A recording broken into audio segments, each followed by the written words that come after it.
قوم کو مبارکباد پیش کرتا ہوں کہ جس طریقے سے آج پورے ملک میں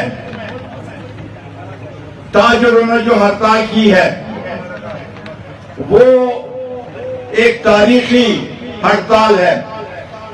ایسے ہڑتال پہلے کم ہی دیکھنے کو آئی ہے اور یہ موجودہ حکومت کی معاشی پالیسیوں پہ عدم اعتماد ہے.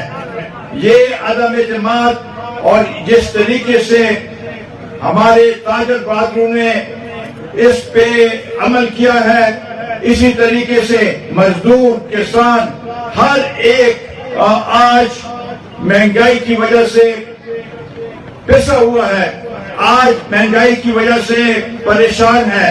آج 2 وقت کی روٹی اپنے بچوں کے لیے 2 وقت کی روٹی وہ 2 وقت کی روٹی نہیں کما سکتا. تو ایسے ملک میں جہاں پر یہ صورتحال ہو تو اس لحاظ سے یہ ایک ایسے عجیب صورتحال ہے کہ ہم سمجھتے ہیں کہ ان حکمرانوں کو جو آج بھی کہتے ہیں کہ نہیں ملک کی صورتحال صحیح ہے، ہم بتانا چاہتے ہیں کہ حالات صحیح نہیں ہیں اور یہ اس پہ لوگوں پہ اس حکومت پہ شدید دباؤ پڑے گا اور انشاءاللہ تعالی یہ حکومت زیادہ وقت رہنے کی نہیں ہے.